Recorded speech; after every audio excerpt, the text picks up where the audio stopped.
All right. Good morning, everyone. Good morning, everyone. Pink Sock Podcast coming at you live with me, Mike, and Adam Gorak. If you smell what the Gorak is cooking, what do you cook? Like you are a chef. Yeah, What do you cook? Like at work. what would we smell in Gorak's kitchen? Oh, dude, man, that sounds that sounds sexual. What would we find in a smell in Gorak's kitchen? You have to have to see. Oh man, you got me all excited, Daddy. I mean, Greg. We would like to give some shout outs, some great shout outs. But before we give out our shout out, I'm starting to sound like I'm going to give out shout outs. There are going to be a lot of shout outs. It's huge. Before I get to the promotional stuff for our friends, I would like to promote upcoming episodes of Pink Sock Podcast. Next week, we have Love the Hate. Love the Hate. Have you checked out their music yet, Greg? I haven't. I've read a little bit of the article though. They're really good. They actually have a song that came out, I think, a month or two ago that's in that article. Brand new? Was it? Yeah. Yeah, it's newish. It's like a couple months old, I think. Yeah. Love the Hate. And then we have Alan Poe on the 16th. My man. I told Kathy, I'm like, we have Alan Poe coming up on the, like I was telling her all the people that's going to be on the show to help promote. And she's like, Edgar Allan Poe? I'm like, yeah, we brought him back from the grave.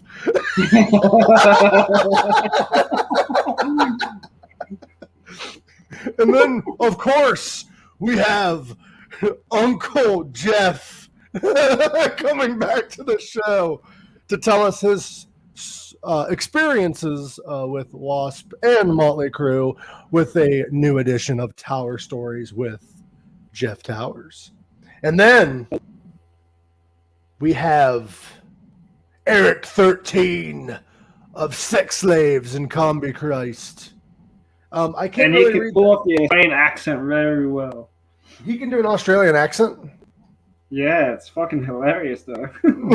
I'll have to interview him in nothing but his Australian accent. Australia! That's August 30th, folks. We have Eric 13 on Love the you, show. Eric. And then we have Guy Fieri. Oh, no, we have Michael McVeigh. Yeah, smile. It looks like, okay, that cheeky smile, it looks like he just like farted and he's waiting for the people to smell it.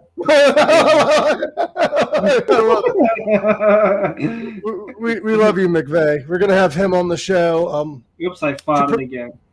Oops, I farted again is their new hit song.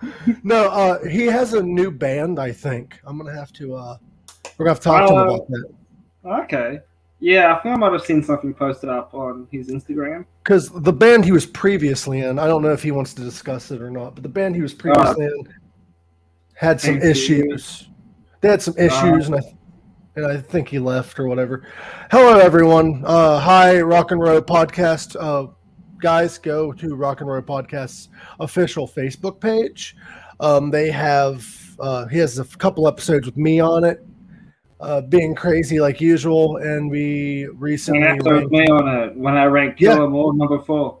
Yes, and we also ranked Ozzy Osbourne albums from worst to best. So go check out both those episodes. I watched a bit of that before I rang up my shirt. we were starting to have some technical difficulties, but I think we made it through. You've been warned. If you're on this podcast. There's going to be difficulties. I think that's every podcast nowadays, especially if it's live. Oh, yeah. Oh, I mean, it's going to be a good show. Yeah. It's going to be a fucking amazing show. Hi, everyone in the chat. Hi, Renee, Marta, Joe Bashir. I would like to say hi to Robert Rowe, like I said. I think that's everyone. Kathy Grant, you're not listening yet, but hi. I know you're going to be listening. Kinga Anna, hi. Lily, hi. I'm going to start naming off people. Ryan, hi. Alice, hi. Ozzy, hi. You know, we got big name people watching this show. Hi, D. Snyder. How you doing? I'll see you on Thanksgiving.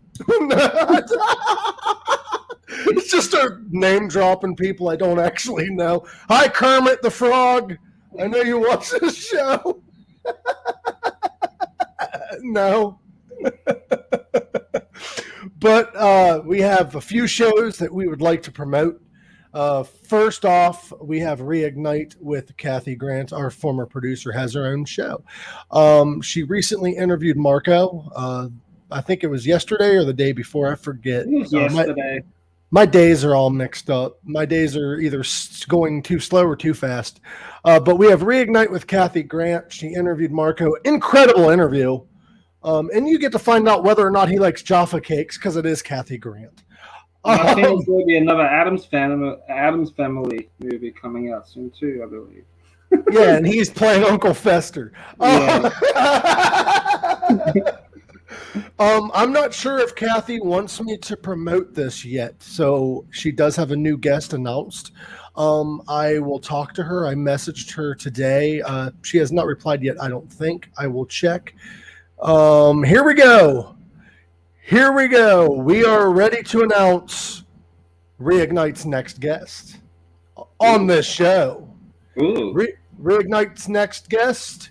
Drum roll, please. Can we get Mart off there real quick so you can breathe? Okay, thank you. Okay, go ahead, drum again. Come on, drum roll. Roman Jug of the Damned. That's a pretty big guest. Nice. I haven't heard of him or I haven't heard of the band name, so cool. The Damned is a legendary punk band. Oh, sweet.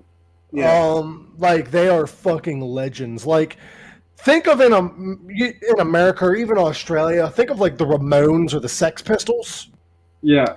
The Damned was pretty much that level. Okay, I have to do some homework on that. Ashley is actually a huge fan of the Damned, and so is Kathy. So this is pretty big. This is big for them, and also, they're from Britain, yeah. Yes, they're a huge UK band. I don't know, like, if they're as big elsewhere. The only reason I know who the Damned is because, of course, I've got friends in the UK, and I'm also a music nerd, so that's kind of why I heard of them. But they're big. Check them out. Cool. Yeah, I will. I'll put them on the list of bands that I should be listening to. Up next, like that. it's a list. It's a huge fucking list, ain't it? But next we have on In the Trenches with Ryan Roxy, Carrie Kelly. Oh yeah, I've seen him live. He's pretty good. So have I. You want to hear a funny story about me seeing Carrie Kelly live? You sniffed him? No. My first time I sniffed him and he smelled like John Corabi. What? No. Good sign. No. Carrie Kelly, the first time I saw Alice, and you'll hear where this comes full circle and how this is hilarious. First time I saw Alice Cooper, his lineup was Carrie Kelly, Chuck Garrick, I think Jimmy DeGrasso on drums. And I forget who was on the other, because I think they had two guitarists at that time. Yeah, it might have been like Jason Hook or Damon Johnson. I think it was Damon Johnson. Because I think Jason Hook had left the band since then. But the funny story is the second time I saw Alice, the lineup was Orianthi, Ryan Roxy, Tommy Henriksen, I think, because I took like a while before the next time I saw him. I think Tommy was with them. Yeah, he had to have been because him and Orianthi started at the same time. Chuck Garrick, and I think I want to say Glenn Sobel was the drummer around that time because I think he came in the same time Tommy did. Yeah, Maybe, I think so. but this is why it's funny. I've seen Ryan play with Alice. I've seen Carrie Kelly play with Alice. This is the first time that I'm going to see Ryan and Carrie Kelly live together. And they both played for the same act. But not, if I'm not mistaken, they didn't play for Alice at the same time. They never shared a stage with Alice. Yeah, I think Carrie Kelly did one show with Alice with Ryan Roxy in the band. Just one? I think so, or a handful of shows. Okay, I wasn't sure because I thought Carrie left and then Ryan came in, but I could be wrong. I don't know. I think Carrie came back in for a couple of shows to fill in for somebody. It would have had to have We'll have been. to check it out. But It would have had to have been, depending on the year, it would have had to have been either Orianthi, Nita, or Tommy. I think he replaced Orianthi for a bit, and then I think Damon Johnson came in as well for a little bit as well. I saw Nita Strauss on her first tour with Alice, and I didn't even know he had replaced Orianthi. So imagine how confused I was. How could you not know? No, I didn't see any news about it or anything. Like, I didn't know Orianthi was out of the band yet. I heard rumors. I heard speculations, but I didn't see the article until the day after that show. Like, I knew it wasn't Orianthi. And I knew the woman looked familiar because I knew who the Iron Maidens were. But I didn't make the connection as to who she was. But I didn't know that he had replaced her. And I'm like, is this just a temporary replacement? Or because I didn't know, because I heard rumors and speculations that Orianthi had left to pursue a career with her then boyfriend, Richie Sambora. But I didn't know if she was leaving Alice or just doing both. Yeah. I've seen Orianthi live. She's really, really, really, really good. I saw the last, I think, 3 lineups Alice has had. I saw the lineup with Carrie. I saw the lineup with the current lineup, but with Orianthi instead of Nita. And then I saw their current lineup. Yeah, that's pretty cool though. And I also have seen, now this is a rare lineup to see live. Alice did that old Black Eyes tour last time, and they rolled through Cleveland. And in Cleveland, of course, is the Rock and Roll Hall of Fame. And playing the Rock and Roll Hall of Fame was Blue Coupe. They did a couple covers. So when I saw Alice that night, they did one song. Yeah. One song. They did School's Out, I do believe. With, I'm trying to remember. It was, of course, Nita was there. It was, of course, we had Nita, Ryan, Glenn Sobel, Tommy was still on stage. So you had pretty much the whole band, but I think Chuck left. He might have still been playing on stage, but I know they brought out Dennis Dunaway to play bass on School's Out, which was really cool. Yeah, and they had Chris Weiss. Yeah. What his fucking name is on bass or something like that. At this particular show, it wasn't. Chris Weiss wasn't there, but they had Dennis Dunaway and Chuck Garrick playing, which is fucking cool to have the original bassist on stage. Did you want to add something, Naomi? I was about ready to do some shout outs and stuff again. All right, yeah, I was just listening to it, yeah. You're always on for the Alice Cooper talk. We'll get right back to the Alice Cooper talk. I've got a few more promotions to do. You can stay there if you want. We have Calabrese's podcast. That was a good episode, that. They just recently interviewed Jason Corbett, so go check it out. I haven't checked it out yet, but go check it out. Also, we have Garak's other podcast. This man's a fucking workhorse. Sabbath Sunday with Death Comes Lifting. They recently talked about Iommi's first solo album. Yeah. featuring guest spots, and it was a weird album for me. I think for I thought it everyone. was heavy as fuck, but yeah, a weird album. Like it was a weird album for him to do. It was weird because like he didn't have a lineup. He just guest spots on every song, which is cool, but that's not an album you can really tour. No. Well, you can, but The Billy Corgan one was alright, but like from Henry Rollins to Phil Anselmo, like they were great. like it's a great album. Overall, we'll talk about that, and then we'll get to one more thing, and then we'll talk Alice again. But the album, there is one track on the album. Let's see if I can find it here. Who's Fooling Who? Is it with Ozzy? It's a glorified, in my opinion, it's basically a Black Sabbath song without Geezer Butler. It is Bill Ward on drums, Tony on guitar, Ozzy singing. Yeah, right. You're just missing Geezer. Was That's Geezer like Geezer wasn't on the album, but it's just weird. No, I've only listened to the first 6 songs before I did that show. Yeah. The Billy Corgan one went for like 8 minutes, so I skipped it to the last minute of the song. Billy Corgan song. I haven't heard the Billy Corgan song. Does it sound like what's his other band? Fuck. Smashing Pumpkins? Yeah. Does it sound anything like that? Kinda. But yeah, it was just too fucking long. It reminded me of a Tool song, even though I do like Tool. But I like Tool, but what'd you think of their latest album? Was it they worth got a the lot wait? of. I liked it. A lot of people said it was overhyped. I loved the album, but I don't think it was worth the fucking Chinese democracy length of a wait. But it was better than Chinese democracy. It was. I actually respect Chinese democracy for an actual Rose solo album. It was a great solo album.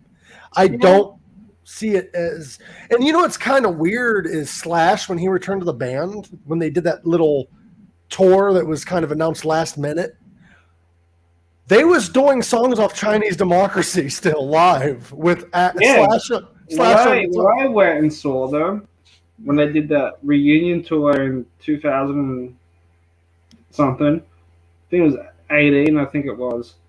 Yeah, they were playing those songs and they sounded so good. Mm-hmm. So good, but I'd go and see them live again.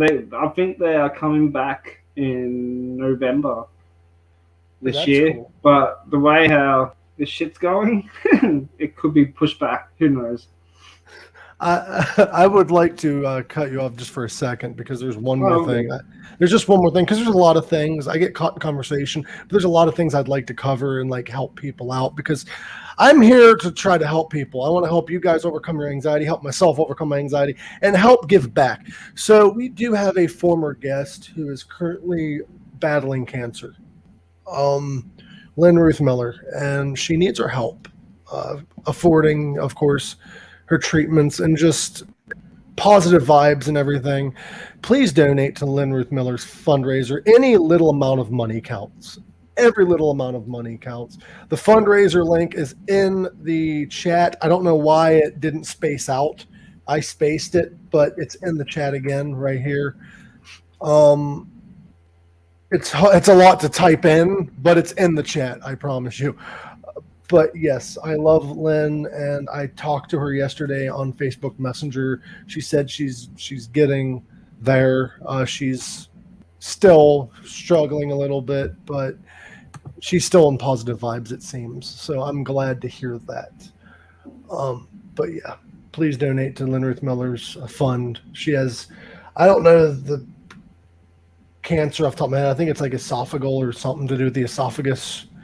Yeah. But I'm not going to go too far into details. If you want to know more, just go to the GoFundMe.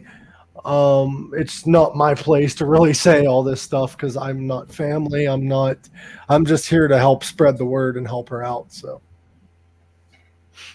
I love that woman. She was hilarious on the show.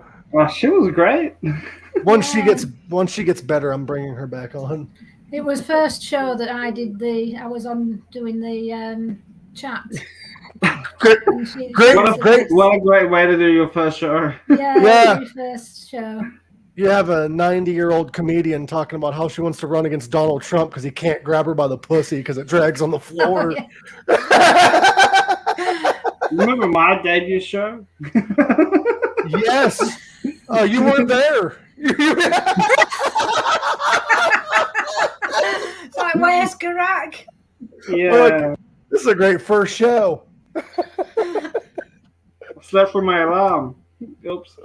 Whoops. Well, shit happens, bro. Shit happens. Like, I wasn't mad or nothing. Yeah. I was worried about you. That was all. I was worried. I'm like, dude, he's never late. No. You're always I got early. taken away by a kangaroo and beat the shit out of him. I thought you were having second We're thoughts. worried about that, yeah. Yeah. I can't do this, man. Have you ever seen two kangaroos run at each other and jump into each other's pouches and then disappear? Is that I wish I knew like their version of Godzilla. Dude, we need to make a horror movie. It's an Australian Godzilla, but it's like a fucking 100-foot tall kangaroo. The next Godzilla movie should be Kong versus Godzilla versus a kangaroo. Yeah. Dude, we need to make the attack of the 60-foot kangaroo. It's like Godzilla. And then we need to make a Canadian version for Jeff Towers where it's a big-ass moose. He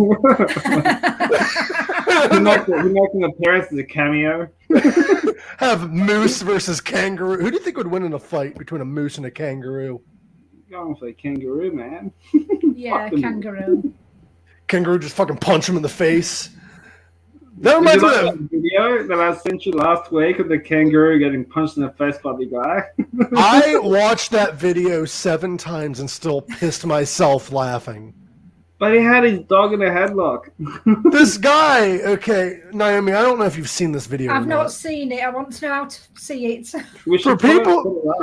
Can we put it up on here? I don't know about copyright stuff. I don't know any of that. And I would like the person that posted it to get all the views they need. So if you can post the link in the chat, or I can put it in the description later. This video, this dog, it's not funny when it starts because this kangaroo has this dog in a headlock. And this guy walks up trying to get his dog loose and fucking punches that kangaroo like right in the goddamn nose. And the kangaroo lets go of the dog and like squares up with him like, sup, motherfucker. And then the kangaroo, and the guy was like standing there like Mike Tyson boxing pose. And the kangaroo is like, fuck all this noise, and ran away. Yeah, it stunned him a little bit. And then like let go of the dog, and then like the guy was just yelling at his dog to come back into the fucking truck. The dog was just like barking at it. And the fucking kangaroo was like, he's like, the kangaroo's like, I didn't hear no bell. That city loved his dog, so he would have just have seen red. He'd have just have been, raging. Yeah. Oh man, it was when that video went viral, that made a meme out of it. It was funny. I fucking love that shit. Like, yeah, it was funny. I think it was like 2 years ago, maybe. An Australian basketballer, Ben Simmons, was doing a Australia history lesson on Australia to his teammates, and he put up that video. This is what happens here in Australia. Is Australia really that crazy? Well, after I saw those riots last week, yeah. You guys have animals that can fucking kill you, and you're worried about protesters. You want to see a picture of that guy when he was fighting the kangaroo? Here we go. That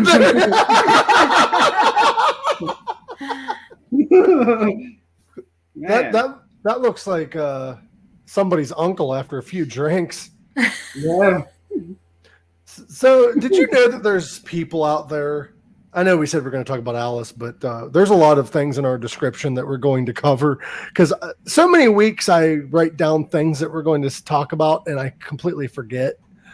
But we're going to get to that. We're going to talk about the current deaths that have rocked rock and roll and entertainment industry as a whole. And we're going to tell a couple concert stories. But before we do that, actually, I forgot what I was going to talk about. So let's just do that. We actually lost in the course of a week, not this week, not last week. I think it was 2 weeks now, where we lost 8 people. 8 fucking people, at least last month. I don't know if it was all within a week, but we lost Biz Markie. We lost the violin player for Kansas. In the same day, we lost the guitarist and the keyboardist of Cinderella. We lost Dusty Hill of ZZ Top. We also lost Mike Howe of Metal Church. Joey Jordison, formerly of Slipknot and Murder Dolls. What the fuck? I know, right? Did you hear what ZZ Top said, though? They're moving on. They're moving on. They're going to continue on as ZZ Top. They've done their first show recently. I heard about that. And I applaud them because they're mourning a death and they're still doing shows. Yeah. I think they got the guitar tech. Yes. And he was wearing the beard, the fake beard. I put a picture of it. Just like in memory of him. Well, I guess the guitar tech was told while Dusty was alive that if anything was to happen to Dusty Hill, he was going to step in. Yeah. So Dusty Hill actually approved of this before he died. Have you seen the documentary of the ZZ Top? No, but I'll have to. It's on Netflix, I believe, but it's pretty good. The thing with ZZ Top is, from what I've been told, is they were very private. They're a very private band. So a lot of people were speculating that Dusty Hill had been sick for a while and they just kept it a secret. Yeah. And like he knew things weren't well. That's why he approved of this guy replacing him if anything was to happen to him. You don't just say shit like that when you're extremely healthy or when you're ready for a tour. You don't just say, hey, this guy can replace me. Yeah. Didn't Dusty do like a show not long before he died? I think so, yeah. The documentary is amazing. The thing with the beards, pretty good. The thing with the long beards though and shit is they cover up like when there's something wrong. Like if you're like sick or whatever. A long way to go. Like when you're sick, all you see is from here up, so you can't really tell. Dude, yeah, I think that documentary came out before or after the latest album that was released. Oh, I'll have to check it out. What's it called? Just ZZ Top or? I can't remember. Is it on? I'll watch it on Netflix or whatever. Yeah, I'm pretty sure it's on Netflix or Amazon. It's one of those two. But the first one I watched was on Netflix. I'll check it out. But yeah, like, didn't Joey Jordison have a band before he died? Yeah, he had Vimic and he had another metal band as well. I thought he didn't have feeling in his legs though when he died. Oh no, he came back. I know, but like the story just confuses me because I know he had like neurological issues, so like his leg was numb. He could still use it, I think, but it was really numb. Yeah, I think he disappeared for a couple of years, and then I think when was it when Corey Taylor won that award? Yeah, and he gave Joey Jordison a shout out on the Golden Gods, I think it was, and then Joey came out and they hugged. But I thought Joey, that if he needed help, that he would help him out or something like that. I think Joey, from what I read, didn't have feeling in like both legs when he died, which makes it more incredible that he was still drumming. Yeah, no, but he had Vimic, and then people were saying that wasn't that good, and then I think he disappeared for a couple of years, and then came back with another new band last year. His band, his most recent band. I'm trying to remember its name. I'm going to look it up. He played in Scar the Martyr. He formed that band in 2013. Yeah. That was his band after leaving Slipknot. He took a 3-year hiatus. And then doing Vimic. And then Vemic in 2016. And he was in that band. They were still 100% active as of 2018, and they were working supposedly on new material before he died. Yeah. And then he had another band called Sensationum, or if I'm pronouncing that right, which featured the vocalist of Mayhem and Sun O, and the keyboardist of Chimaria and Death.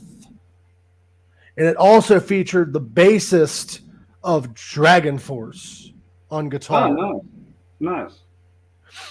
So the bassist. It's a shame that we lost all those people, man. You know what's weird that I'm sorry, my brain's everywhere today, but speaking of like people that used to do one thing in a band and now does another, like for instance, Dragon Force bassist playing guitar in Joey's last band. Yeah. There is a singer. Remember the band Fight? Not Fight. Fuck, that's not the band I'm thinking of. The singer for Damage Plan. That's the band I was thinking of. Sorry. Oh yeah. The singer of Damage Plan was the guitarist for Fight. Oh, cool. After Russ Parrish left, he was replaced by the guy who later on sung for Damage Plan. I'm like, okay. That's weird. And if you're not familiar, Russ Parrish plays for Steel Panther. So have they got a replacement for Lexi Steel? Lexi wasn't playing for Steel Panther on and off for the longest time. The guy replacing him was his guitar tech. His guitar tech, if you see photos of them playing like more recent, or even I think in 2017 they did it too. Their bassist was the guitar tech dressed up like Nikki Sixx. I think 6 a.m. is getting back together. I heard rumors, yeah. I hope so. Ditch Motley Crue and just bring back 6 a.m., please. You know what my favorite 6 a.m. album was? Which one? Saints of Los Angeles, their debut album. No, if you look at it, though, that album... Like DJ Ashba and James Michael did co-write some of the songs. Yeah, and DJ Ashba played guitar on one of the songs. Yeah, he played... I think he played guitar on Saints of Los Angeles. And James Michaels produced the album. Yeah, he produced the entire fucking album. It's just a 6 a.m. album, but with Vince Neil on vocals. I would love to see 6 a.m. live, man. I have. I love the band. I love the band. I got the tattoo. I never got to see them like headline. I saw them at a festival. They had like a 20 or 30 minute set. But it was fucking incredible still. Like, James Michael's a hell of a vocalist. Whatever happened to that band? Remember when DJ Ashba came out and so did James Michael and they announced their band Pyromanic? That? I don't know. James Michael left and DJ Ashba said he's still going to be doing it. And then nothing came of it. No. And then DJ Ashba came out with his own thing. It's more like electronic. Right? Electronic rock or something like that. Like he had like pop artists on there and stuff like that. What's really fucked up about the band though is like Pyromantic announced to be this huge thing like they were working on. People got tattoos of the band's logo before they even released music. Yeah, I saw that. I was like, why? And now the band hasn't released anything. They formed in 2018. They still have no music. Yeah. Everybody still has tattoos. Yeah. What kind of pisses me off, another thing, speaking of Motley Crue, sorry, you got me on a rant. Mick Mars announced, and it's still going to happen, he has a solo album coming out. It's been announced since 2015, I think, or 14. And in 2016, he released teaser videos with John Corabi on vocals. Yeah. And now John Corabi's not the vocalist on the studio album, and the 2 songs that he sung on isn't even going to be on the album. Oh, that's weird. I'm like, why? Like, did Corabi get too busy to record the vocals and they just went with a different vocalist? Or Because like you can still find. I'm sure it's like demo recordings or something like that. They're like you can find several second clips on YouTube when they were teasing the album, unless they took it down. But other than that, full songs have not been released of them. Oh wow, yeah, he's been talking about that album for a while now too. Like, yeah, for a long time. For a long time, because I remember they were talking about his solo album before Motley Crue went on their farewell tour. The farewell tour. I think honestly, like I'm not trying to be a Debbie Downer, but like if Vince doesn't get his shit together, if Vince doesn't get his shit together, I think that was their final tour. I don't think they can do this tour. No, well, they did cancel that big stadium tour. Oh, it's actually completely canceled now? Yeah, they canceled it like maybe a month ago. Oh, I thought they said it's just going to happen next year instead of this year. No, they canceled it, and people paid a lot of money for that. Well, too. I'm assuming they're getting their money back. Oh, I still have it on. Just don't put Motley Crue on. Well, you heard about who all was supposed to be there, right? It was supposed to be Def Leppard, Poison, Joan Jett and the Blackhearts, and Motley Crue. Well, something happened with Bret Michaels when the tour was originally supposed to happen, and Poison was taken off the bill. And then the second time they announced that it's postponed, I believe they put Poison back on. And then due to the pandemic, Bret didn't want to risk his, I don't know the full story, but they postponed again. And then with the whole Vince Neil current debacle, I think they canceled. Yeah. Why not just do this? Okay, you have Def Leppard, Poison, Joan Jett. Still do the tour, take Motley Crue off, have Def Leppard headline. Yeah. Or put another band in. Or put a local band in. I'm going to get hate for this, but if this tour happens, Motley Crue shouldn't be headlining. Def Leppard should be headlining. Yeah. Even if this was the 80s, Def Leppard should be headlining. It's a shame that the other bands are not playing now, just themselves. Right? Like, just have... well, people were speculating who's headlining because certain posters that came out had Def Leppard on the top. Others had Motley Crue on the top. Yeah. And some are saying that they're just flipping a coin and deciding it's a co-headlining festival tour. It's a mystery festival. That actually happens sometimes. There's tours where like two bands will go on like have the full headlining amount of time. Both bands will, and just each night they'll toss a coin and decide who's actually playing last.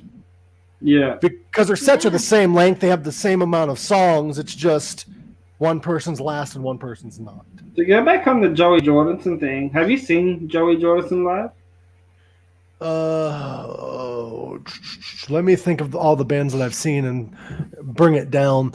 I've not seen him with Slipknot because I saw Slipknot long after he left, or whatever happened there.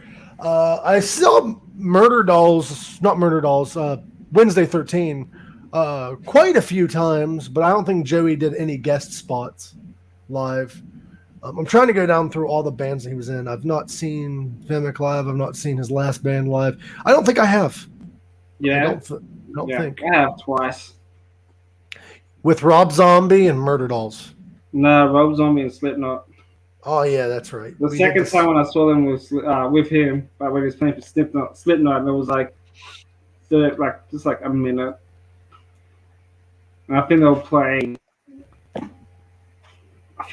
People Equal Shit. People Equal Shit. People Equal Shit. Or something like that. I think so. I think that was the second time when I saw him. But when I saw him with Rob Zombie, man, it's fucking awesome. Right. I will never forget it. There's footage of it from the Sydney show on YouTube. You can watch it. Robert Rowe saw Slipknot's first show in Chicago. I would say that would be their first major show because I think their first show ever was in Iowa. Wasn't there an Ozfest that made him really big? I think that was the Chicago show. I think that's what Rob's referring to. Their first shows ever, they was doing shows before Corey was even in the band in Iowa. Okay. They had a debut EP with only three or four songs on it that didn't even have Corey on vocals yet. Corey was a fan of local band Slipknot when he was in Stone Sour, because that's how old Stone Sour is. And then Stone Sour broke apart when Corey tried out for Slipknot and became the new singer, and they blew up. And then Corey's like, fuck it, why not? And then got Stone Sour back together. And got Jim Root and... Wasn't Jim Root originally in Stone Sour? Actually, yeah, he was. Sorry, yeah. Yeah. Because I think the first lineup of Stone Sour that was popular was the lineup they had since high school. Yeah, or something like that. Which I still need to put this in my guitar. Oh, that's awesome. Yeah, I haven't put them in yet. I'm probably gonna take it to a guitar shop once. That'd be best way to go. That'd be the best way to go, bro. Yeah, but I've read reviews and it's got like really good reviews. So I'm not really a fan of signature pickups, but I bought it because I love Jim Root. So there you go. Is Jim Root still in Stone Sour? I didn't think so. Yeah, I think me and my mate reckon that because we're big Jim Root fans and Stone Sour, Slipknot fans. I think the reason why he left Stone Sour is probably because Corey wanted to make it into more like a commercial rock band when Jim Root didn't want to. How weird is it though that like Jim Root gets fired from Stone Sour, but he still has to get along with the guy that fired him for Slipknot because he's still in that band? Yeah, I know, but I'm pretty sure that's the reason why he left. Probably because like Stone Sour went too commercial.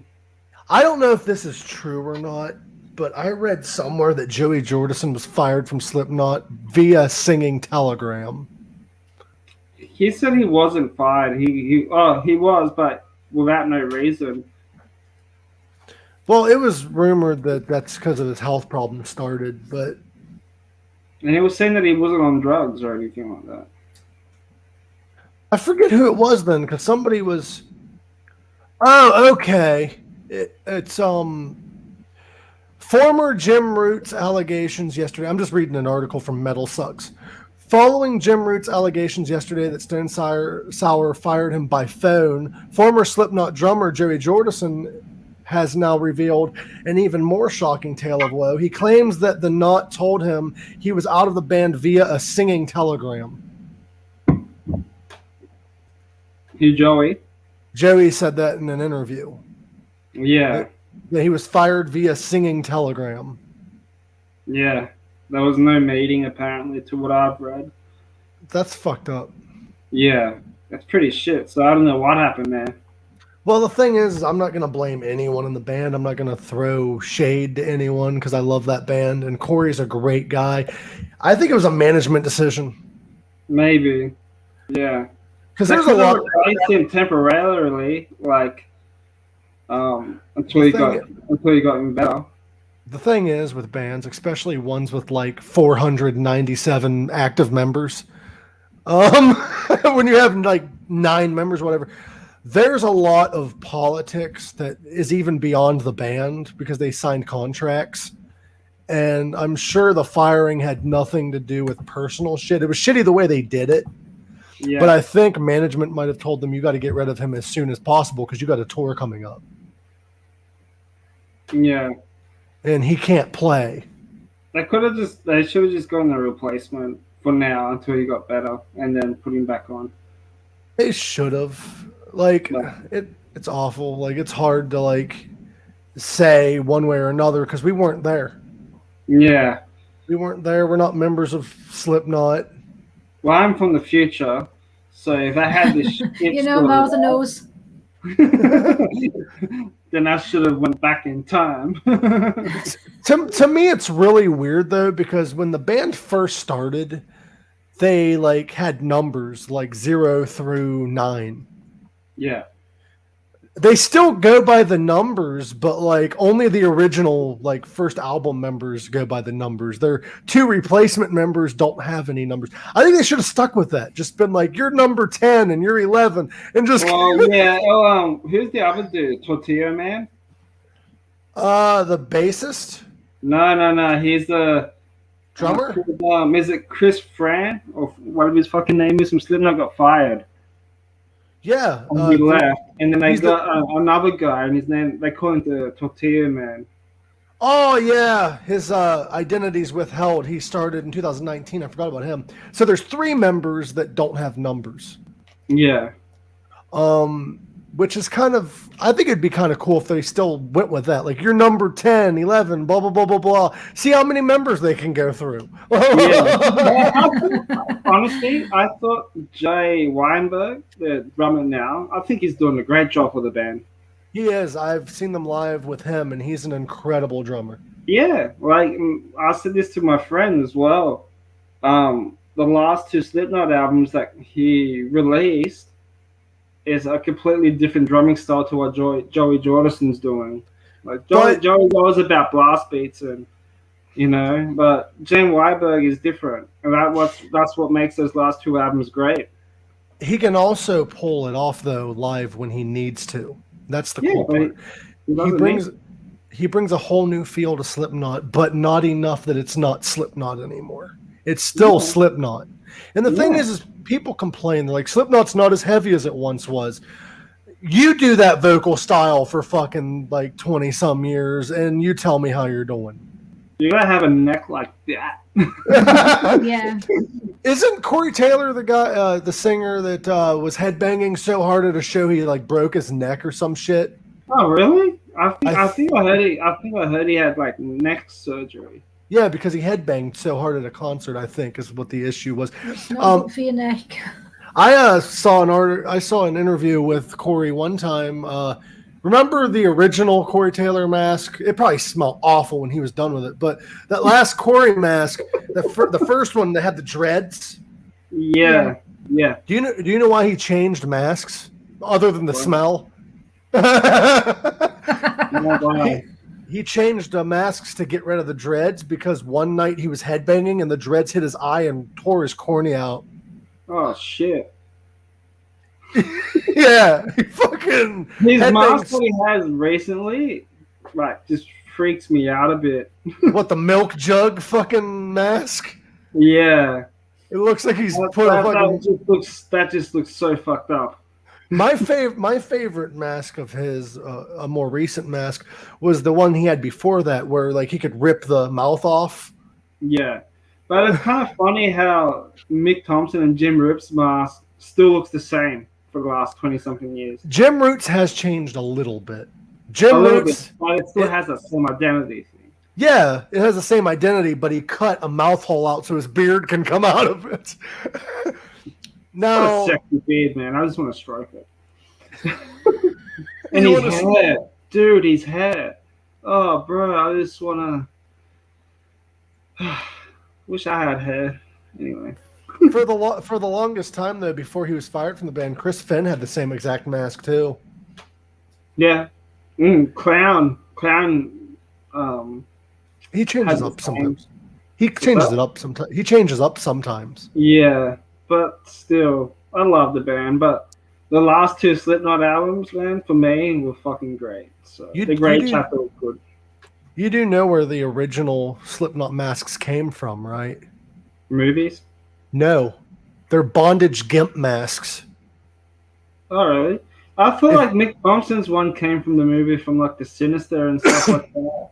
His might have. I know some of the members are just gimp masks that were painted and designed. Chris Finn's was actually funny story. I don't know if this is how he modeled it, but his is a gimp mask. The nose is a dildo attachment. That's awesome. Now, I don't know if he did that intentionally, but that's what it looks like. Is it Sid Wilson? Like, his mask now recently looks freaky as shit. Like, the band's starting to turn more horror-like, though. I know. That's what I like about it. I'm trying to find the mask that I'm thinking about, the GIMP mask, and I'm getting a lot of porn. Hold on. I'm going to be looking closely at these Slipknot masks later. If I just looked up GIMP mask Chris Finn, and like I got a bunch of them. Yeah, it's literally a GIMP mask. If you look at his original one, it even has the zip open and shut mouth. Oh yeah, I saw that. That was pretty cool. It's actually like his is legit a GIMP mask, and I know. I think some of Corey's earlier masks, especially the one with the dreads, is an old GIMP mask because it had the zipper mouth too. Yeah, I couldn't understand Corey's mask, the one that he had now, because it just looked fucked up. Well, he said, I think it was him that said this. He said in an interview that his current mask was only supposed to be temporary. It was supposed to be a teaser mask. And because it pissed off everyone because the way it looks, he just stuck with it. Like, it kind of just looked like it just got run over by a fucking truck. It doesn't look good, I don't think. Could you imagine him just creeping up on you in an alleyway with that on with a trench coat? I don't have the same sexual. I don't want to imagine that. I don't have the same sexual. No, fuckers. I don't have the same sexual fantasies you do, Greg. You're different? Okay. I really liked the Corey Taylor mask, the one that was like all white with like the black circle around his eye. From the All Hopes Is Gone. Yeah. Yeah. That was a really good one. Did they change masks every fucking album? Almost every album. I think from the first album to Iowa, it stayed the same. And then I think from Volume 3 to All Hopes Is Gone, it changed. I believe. So I'm guessing every second album, maybe, it changes. But, yeah. That's interesting. It's very interesting thought. I wonder if Corey still has the original mask with dreads sitting at his house. Just try and get him on the show. I just want to know if that mask smells. Because that'll be one of the first questions I'll be asking. Because he wore the same mask for like years, and it was the same mask. Yeah. Who knows? You know what's gross? Back to Alice Cooper, that giant Frankenstein monster he has. It's the same one every show for the last like 5 years. That thing's Have you seen the documentary to that? Like, how they came up with that? It's up on YouTube. And it's quite good. Yeah, it's quite interesting. Yeah, Kyler Clark said that it fucking stinks after you've been on tour for a while. Yeah, he said it stinks. Yeah. The story behind it and how they made it was pretty interesting. I'm thinking about paying, like, whenever Alice goes on tour and it's safe. I think I'm going to pay for his VIP because you get to get a picture with the Frank and Alice. And I'm going to be like, hey, Kyler, I'm going to slide you a little extra money. I want to smell it. I want to get inside of it, and I want to know what it smells like. If I had $1 for every time I've told a woman that, I want to get inside of it and see what it smells like. You might get lucky, you might not get lucky. Oh, God. I have a feeling like Greg over here, he's been promoting our podcast on Tinder and like all these dating apps. I have a feeling Pink Sock's going to be one of the first podcasts to have a bunch of groupies. Yeah. Thanks to me. What do you say? Come on, my pink sock. Yeah, we're going to be like the Motley. We're going to be like the Motley Crew of podcasts. Yeah. I kind of just put up. I just put like blah blah blah blah blah. Casual chef, wannabe guitar player, coffee lover, and a co-host for Pink Sock. And so what's this Pink Sock? And I'm just going on YouTube. No, he sends the girls a dick pic that says check out Pink Sock Podcast on www. And it's written on his shaft. That's on Bumble. That's on OnlyFans. Yeah, OnlyFans, yeah. That's on Tumblr. Some of my OnlyFans, you know, I'm still in lockdown. I got to pay bills, so there you go.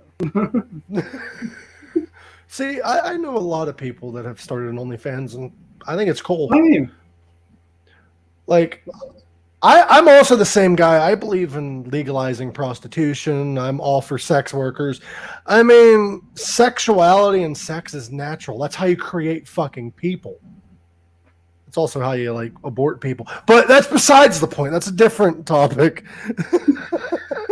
Well, every time I'm scrolling through, like, TikTok and stuff, and there's this chick that looks like should be on OnlyFans, then I do, like, a little background check. Yeah, I knew she's from OnlyFans. It's kind of bad because it's still frowned upon, so you can't just, like, message a girl and be like, you look like you should have an OnlyFans account. Like, that's that's kind of like when you spare time, post up on my OnlyFans page. You know what? If I knew I could make money off of it, I would start one. Fuck it. People want to pay for it, let them pay for it. Yeah. Like, don't watch if you don't. I'm sure if I put those pictures of my head over bloody Dwayne Johnson or, you know, whoever that you've fucking done, put it up on OnlyFans, I'm sure people will pay for that shit. If it's OnlyFans, I'll Photoshop your face on porn stars' bodies, man. You gotta make sure he's all tan too, right? It can't be tan face and white body. I was gonna Photoshop your face on Tommy Lee's body, get you all the chicks, bro. When they meet me in real life, you gain weight, bro. The thing about Tommy Lee, though, is that man, he could be brewing coffee in the kitchen and be fucking you in the living room. Like, that dude. Like, you don't need that much dick. Like, chop some of it off and give it to me. Like, that dude, he goes to a zoo naked and the fucking horse is like, dude. Bro. Funny story. This guy was being like an asshole in a group that I'm in. It was years ago. I don't know if I'm even still in this group. But this guy was being a dick, like a pig, a misogynistic pig. No, I flirt with people. I have a very sexual sense of humor. But if you're not okay with it, I don't do it. Well, this woman showed uninterest and all that shit. And, like, I'm like, okay. And you know it's bad when I'm like, you're a pig, bro. But this guy was really going at it. And I'm like, dude, fucking stop. And he's like telling this woman, send me your tits, blah, blah, blah, blah. And she already said she's not interested. So I decided to send him a nice message. It was a picture of a duck's dick. And then I sent him another picture of Tommy Lee naked. Okay, now these aren't saved on my phone. I just hit right click, copy, Joe Bashir needs a Tommy Lee type. But no, that's a funny comment. That kind of took me. It is. What was I saying? A duck and Tommy Lee's dick. Oh, I sent a picture of Tommy Lee's dick and a duck's dick to this guy. Now, I don't save photos to my laptop very often unless it's for the podcast. What I do is I right-click on Google. You can copy a photo, paste it into the comment section, then send. So that's what I did. I sent it to him on Messenger. And he sent back a picture of, like, my cousin's Facebook page. And he's like, I'm going to send her this picture. And I'm like, you're the weirdo with Tommy Lee's dick on your computer. Like, I don't think she'll give a shit. And he's like, why do you have Tommy Lee's dick saved on your computer? I'm like, I copied and pasted, bro. For one.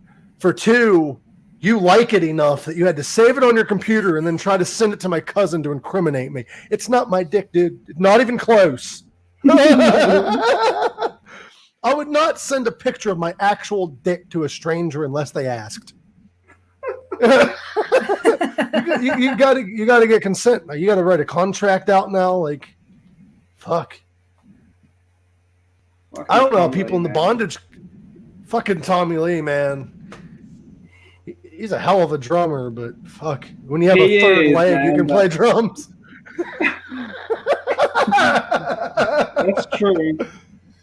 You could be like the 14th member of Slipknot with that third leg. He could. Instead of having Did you remember when he had to pull out he had to cancel one of the tours because he had tendonitis on his wrist, and he got Glenn Soberwood, and then people were like, start the tour again. Glenn Soberwood did really good. Yeah, it's what I heard. He said it was nervous as fuck. I would have been too. Yeah. But the thing is with, I'm going to get back to Slipknot kind of. This kind of goes full circle. People have been posting a meme that says, is Joey Jordison really that good? And me, and it shows him like sideways playing drums while the drum riser's spinning. And I've seen several people comment, Tommy Lee did it first, blah, blah, blah, blah, blah. No, it was somebody else. He didn't do it first. The first person to ever do shit like that wasn't even Kiss. There was a blues musician that used to do crazy shit like that. I forget who it was, but he did it in like the 70s. I saw it on TikTok. Yeah, I'm like, and who gives a shit? Be happy inspiration's being drawn. Yeah. You know, Like, I don't even... Like, and then after that, it was like, someone from Parkway Drive done it too. Adam said, yeah, I saw pull it out. But the thing is, I don't even get that upset if I hear like somebody sample a song anymore. I used to. But I heard an interview with Tom Petty. Now, I don't know if you remember this or not, but Red Hot Chili Peppers released a song called Danny California. Yeah. And people were claiming that they stole the guitar riff from Last Dance with Mary Jane by Tom Petty. And I think they also said like Sweet Home Alabama by Lynyrd Skynyrd. And Tom Petty was interviewed and they asked him, what do you think about Red Hot Chili Peppers possibly stealing your guitar riff for Last Dance with Mary Jane? And Tom Petty replied with, there's only so many notes on a guitar. Yeah. We are all playing with 6 strings. There's going to be some songs that sound similar to others. Did they steal the lyrics? Then I don't care. I'm paraphrasing. That's not his exact quote, but he pretty much didn't give a fuck because they didn't steal his song. They just borrowed a riff or they played a similar riff. We're all playing on 6 strings. We only have, 12 notes? Yeah. What do you expect? Them to pull a fucking 14th note out of thin air? Music, people have been playing on guitar for hundreds, even thousands of years on stringed instruments at least. Electric guitars have been going on for the last 50, 60 years, maybe longer. We have all these years of like metal bands. We have all these different bands, all this shit. Of course it's going to happen. What's hilarious is when bands decide to sue, because I get it. If you don't get paid for a riff that is completely sampled, like when Vanilla Ice took Under Pressure. He straight out copied and pasted the riff from the album and didn't pay the band. That's wrong. Oh, wow. Same with the MC Hammer with Can't Touch This. It was also taken from Rick James's Super Freak. But I didn't know that. I didn't know that.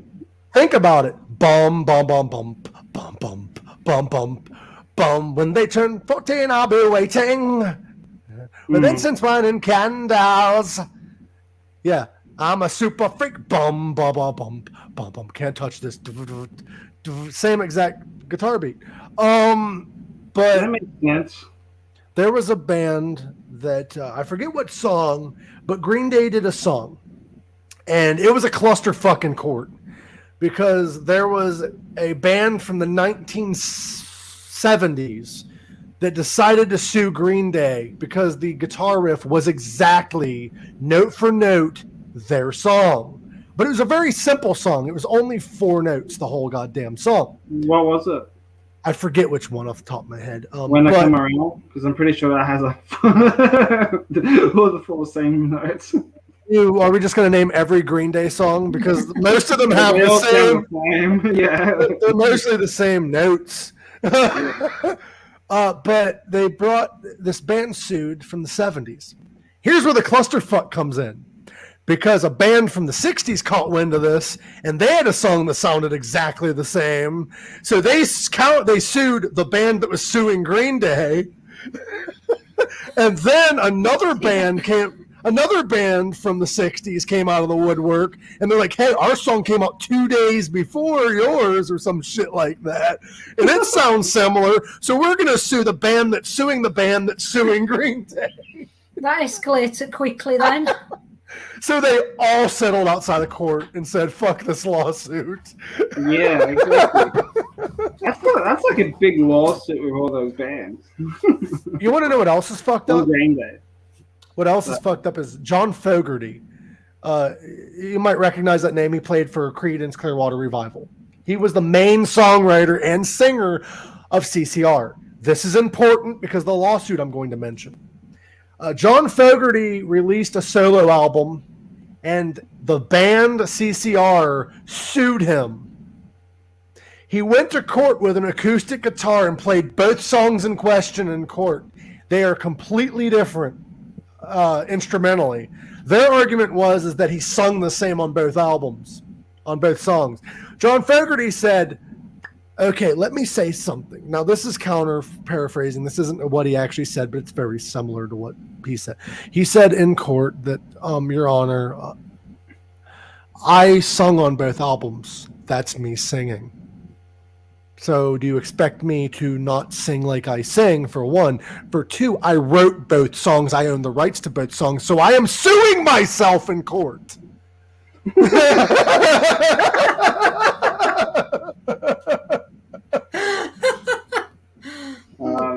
They threw it out because he owned the rights to that song. He wrote both songs completely, pretty much. It was the record company that was suing him, and he's like, I can't sue myself. Like, this is ridiculous. It would be funny if a person just did that or just sued himself. Right?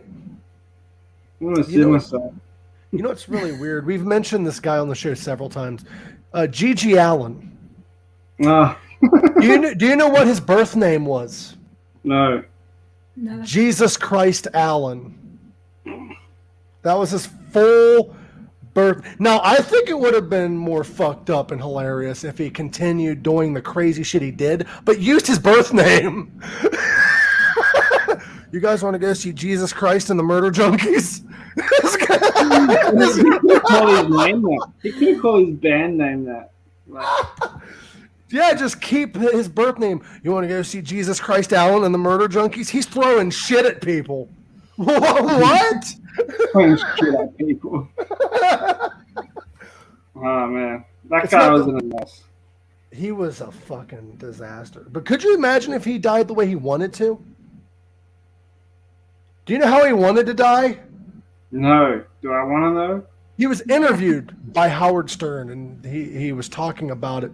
And they're like, your shows are crazy. And he's like, I want to die by hanging myself on stage mid-set. I'm like, could you imagine that shit? Front page news. Jesus Christ Allen kills himself via hanging live, smothered and shit. Oh, fuck, dude. Oh, I saw something hilarious the other day. That's completely fucked up. There's a comedian that I was watching the other day. His name's Bill Burr, and he was discussing Ric Flair. And if anybody has lived their life to the fullest and then some, Nature Boy Ric Flair. Even if you're not a fan, he has a documentary on 30 for 30. Watch it. Even if you're not a fan, this guy he doesn't run from anything. He doesn't hide from his past. The interviewer asked this man, how long were you faithful to your first wife? And without missing a beat, Ric Flair was like, 1 day.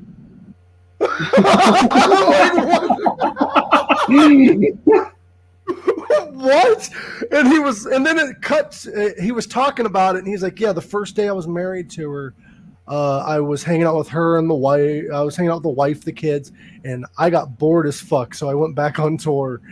And and then it cut to his ex-wife, and she's like, yeah, he wasn't a family man. And then they asked this motherfucker, they're like, would you say you're an alcoholic? And he's like, I don't know, I've never tried to quit drinking. Ric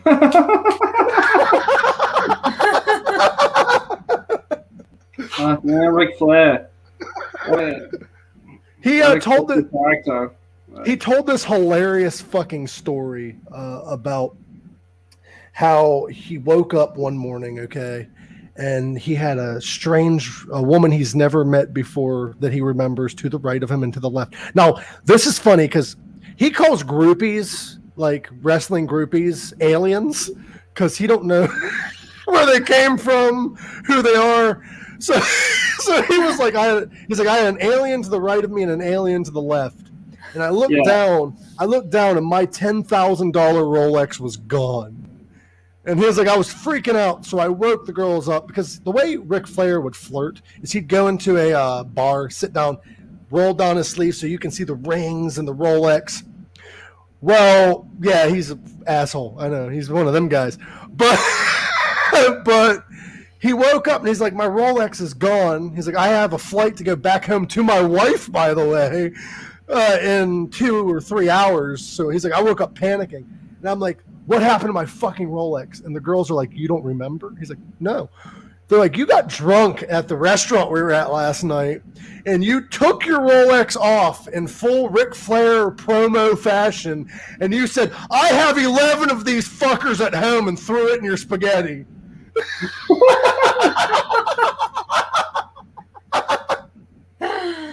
He had to spend $10,000 more at a local jewelry store to get another Rolex before he went home. And he said he got home and his daughter looked at his watch and was like, your watch before had diamonds, Dad. This one has, and she named a different diamond. And Rick didn't know that there's different types of diamonds. And he's like, shut the fuck up. Like, it's the same Rolex. With just different diamonds. Like, I don't promote anything that he did. It's just hilarious to see. It's refreshing to see a celebrity that fucks up as much as we do in everyday life. And they're not. David Flair, yeah, his son. On WCW back in the day. Yeah, he actually wrestled for WWE. Very short-lived. He just lost to The Undertaker every night. That was his only job. Great storyline. Ric Wasn't Flair. there another wrestler that got released or something and people were so pissed off about it? Bray Wyatt. Oh, okay. What happened? From what I've been told is WWE, from what I've read, they are trying to get their funds in order. So they are releasing a bunch of people. And AEW is picking up some of them, which is the competitive company. And there's other sources that are saying that Vince McMahon is actually liquidating his assets and firing people because he is selling WWE. I would get the Triple H or something. Or some, that's what he should give it to family because it's a family business. But rumor has it that Vince is probably going to sell to Fox not news, but Fox in general. Disney wants it. ESPN wants it. Like, there has been a huge, we're looking to sell for a while, and it's rumored that it might be happening soon, which makes me wonder, since it's supposed to be a McMahon taking over, but instead Vince is, for whatever reason, selling to another company. Do you think Triple H and all the McMahons are still going to be part of the WWE after this? I don't know. Maybe. Because they've been a big part of it. Could you imagine how crazy? Could you imagine how crazy it would be if, like, the McMahons and, like, Triple H don't like who owns it now, so they jump ship to the new company? It would go downhill. That would be fucking intense. You're watching the AEW and all you hear is, time to play the game. Yeah. Ratings would go up for that one as well. Well, rumors have it right now that AEW, the ink is still fresh on the paper, as they say. Remember, you know who Daniel Bryan is? He was a wrestler for WWE. He also wrestled the indie promotions. He was very popular. Well, WWE released him, and it's rumored that AEW has just signed him secretly, and they're going to bring him on TV, and that will bring in ratings because he's a big name. But the big name that they possibly signed is CM Punk, which is a huge deal because that guy has been hating. He's been hating on wrestling for like the last 7 or 8 years. Yeah. And the fact he's even considered. UFC and lost both fights. Mm-hmm. So bringing him in would be kind of a big deal because he's still a big name. He is, yeah, but like people were giving him shit for leaving and then going to Well, you heard what the happened, right? UFC and all that shit. You heard what happened, right? CM Punk had a lot of problems with WWE even when he was signed to them. But WWE used it as a storyline. They let him say whatever he wanted. They let him air grievances. They let him be champion for a year. But CM Punk got really pissed off because they wanted him to lose the championship at WrestleMania. Not lose it. Instead of him being in the championship picture at WrestleMania after he lost the belt, they wanted him to wrestle Triple H and lose. And he's like, the fuck? He's like, you have me who can actually win the belt at WrestleMania, but you're feeding me to your freaking son-in-law. It's all politics. He's like, I deserve to be in the main event, not against him. Mm. And that was a huge argument. And they said, well, we'll have a championship match. He's like, no, like egos got involved, and he kind of asked for his release, but they were talking and negotiating a contract, kind of. Yeah. And they fired CM Punk on his wedding day. Oh, that's rough. And he said, fuck that company, fuck the industry. Like, he had a real sour taste in his mouth, went to UFC. Like, he didn't leave WWE for UFC. He got fired on his wedding day and then went. That's rough, man. Mm. That's what I've heard. If CM Punk would like to clear that up, I'd love to have him on the show. But from what I've been told, that's what happened. And now that there's this new company that allows creative freedoms and doesn't control you like WWE, CM Punk is really questioning coming back because AEW can offer him the money he needs. Yeah. But he's been quiet now. Think about it, though. This is a perfect time for him to return because CM Punk, if you remember correctly, every time they brought up him possibly coming back to wrestling, he would come out publicly like that on Twitter or in interviews and say, nope, never going to happen. Never. Well, now people are saying he's returning to AEW and he's fucking quiet. Yeah. And he even recently followed All Elite Wrestling on Twitter. He followed all the people involved with AEW backstage on Twitter. Like, it's possible. You never know. Because I'm pretty sure like UFC fighters only fight once every couple of months. Yeah. Because it's crazy sport if you do it all the time. Yeah, like I think once every 6 or 7 months or so. Do you think UFC could possibly be staged though? No, fuck no. Because there is rumors going around, and they said this about WWE back in the day. Like, there's no way it could be scripted. People are stating that it could possibly be. Like, there's been people that possibly bladed in UFC history. Like, there's videos of like people possibly blading, which means it could be. And if you think about it, WWE and UFC claim to not have a friendship. They claim to not have this and that. How's come Brock Lesnar wrestles for both? How's come Ken Shamrock wrestled for both? Yeah. I'm not saying they have a complete partnership, but they get along and there's some similarities. Yeah. They're not enemies. There's always going to be rivalry with fans, though. And also, I think it's kind of weird that Brock Lesnar didn't fight for UFC for like months and months and months and months. He returns and beat an undefeated guy for the championship. I think that's kind of weird. Yeah. It could be. UFC is kind of crazy. There was a couple MMA companies. I think there was two. There might have been one, that shut down due to being scripted. They were lying about being an actual sport. Okay. And I forget what the name of that company was, but yeah, one of them got shut down because of it. So it is possible. I don't know. I doubt it'll be staged, dude. I know referees do fuck up every now and then. Because I honestly, I believe that even all major sports could be staged. But the difference between major sports and pro wrestling is, in pro wrestling, everybody knows the outcome. I think in football, the referee knows the outcome. Yeah. They would say that NFL will be rigged as well. NFL could be rigged. Have you heard of bare knuckle fighting? Yes. It's fucked up. I think they should go back to celebrity. They had a show Celebrity Fight Club or some shit. I forget what it was called, but they'd bring certain celebrities on to fight each other. Oh, really? You know, something like Celebrity Deathmatch? Like Celebrity Deathmatch, but real life. They would box and shit. I think I'd heard of that. Like they had Danny Bonaducci on that show one time, and I forget who he was fighting, but he was fighting, like, it was celebrities fighting one another. And it was rumored that, like, when that show was going on, I don't know if you remember this or not, but Randy Savage released a rap album. And one of the songs on it, yeah, that's real. One of the songs on it, he was calling out Hulk Hogan about how he's a pussy and shit. And there's a verse in that album. He's legit. He legit hated Hulk. But in this album, he mentioned a charity event where he was going to fight Hulk Hogan, fist fight, like beat the fuck out of him pretty much. And it was a charity event. And he could donate to any charity he wants. Randy Savage donates to any charity he wants. The winner donates the money. Well, the loser donates the money. Or whatever. Yeah. Well, Hulk didn't reply. Well, it was rumored that the charity event was supposed to be that show.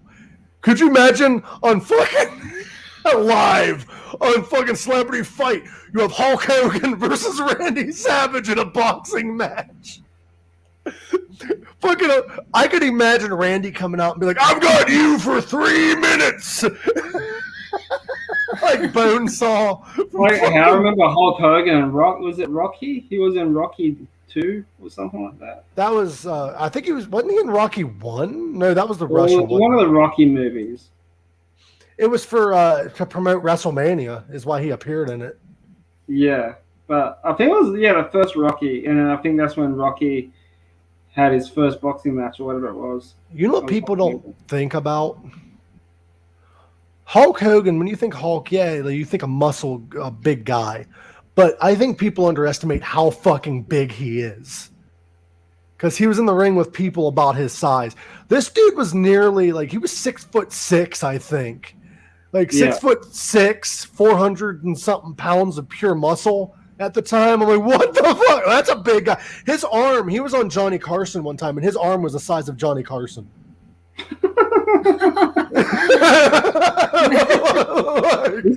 his fucking quads as well, they're huge. It was Rocky 3. Rocky 3, yeah. Hulk was yeah. But yeah, Hulk's a big guy.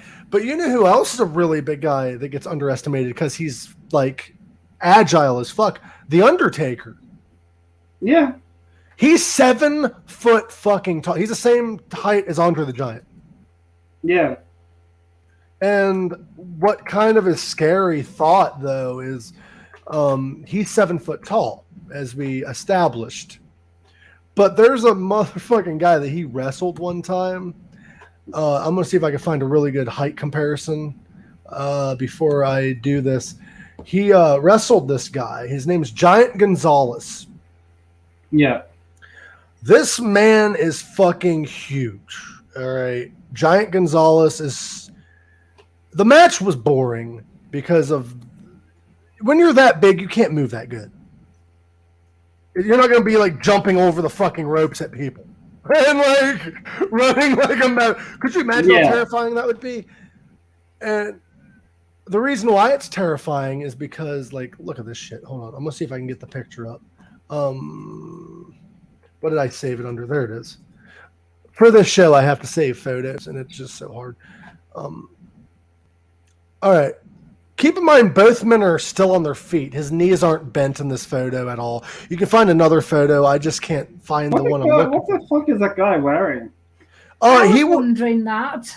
His attire back then looked kind of like a gorilla because his name was Giant Gonzalez. He was supposed to be some kind of creature, but he wore like this naked outfit, but he had no dick. It was kind of weird. But he was stocking or something. It looks like a pair of tights, but for the whole body. Yeah, I'm going to see if I can find a better photo. But if you saw that photo, Undertaker came up to Giant Gonzalez's shoulder. Which Undertaker is 7 foot tall. Do the math about how tall this fucking guy was. He's tall. He's fucking... Oh, here's a better photo of it. Sorry, I'm looking for the photo I'm trying to find. Here it is. Because this is a better height comparison for you.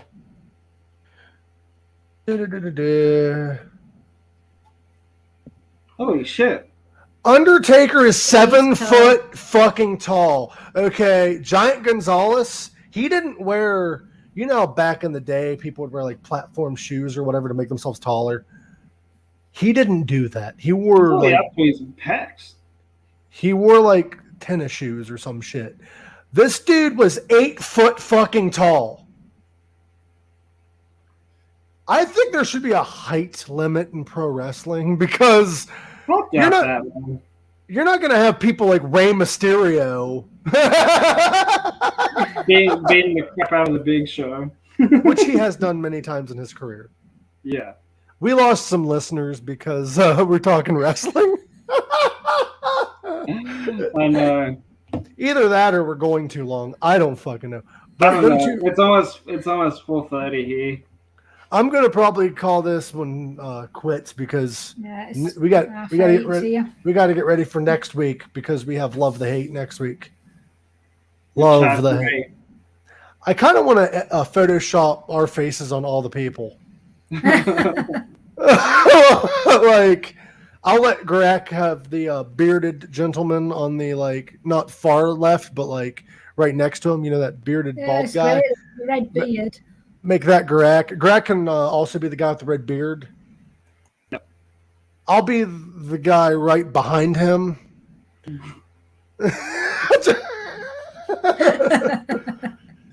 Naomi can be the guy on the far left. That's all right with me. No, she can be the guy with the red beard.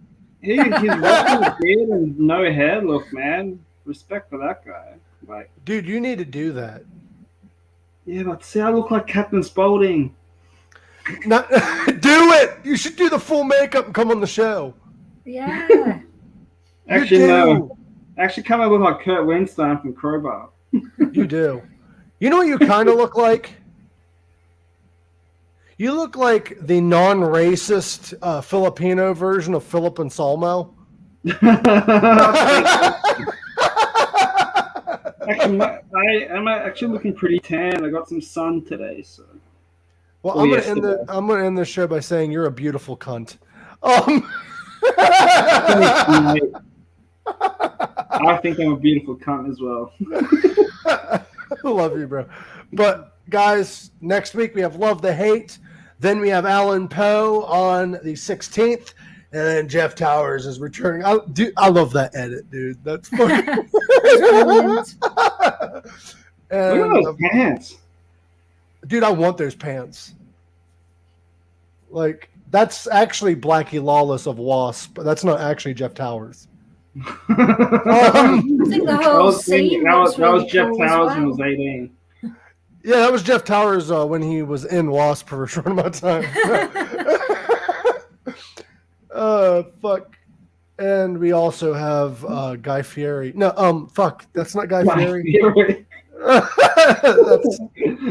We got Wayne Static of Static X. No, we got Michael McVeigh on the show.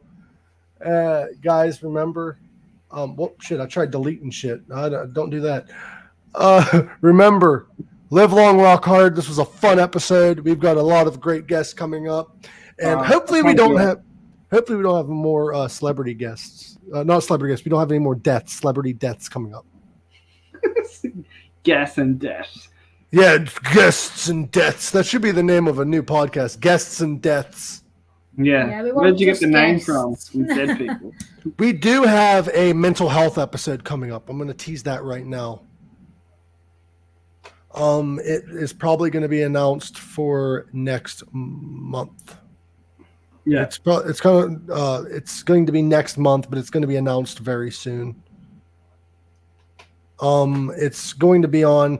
We might have to do it on a different day of the week, though. That episode, because of our guest that's coming on.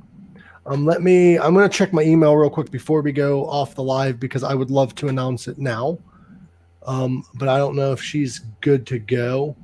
She hasn't replied yet. Okay. But yeah. It's probably going to be on. It's going to be on September 13th. If anything changes, I'll let you guys know. But we are planning on a mental health episode. It's going to be a more serious episode, a more like health-related episode about the mental stability and shit. And we're going to be more serious, so it's going to be fun. I'm in talks with some people with a foundation for mental health and all that. That's all I'm going to say. It's going to happen sometime either next month or in the near future. I'm aiming for September 13th, though. So stay tuned. Love you guys. Remember, live long. Rock hard. Rock out. Fly away. Fly away. And go Garak to the future. No, you're not coming to my future, you fuck.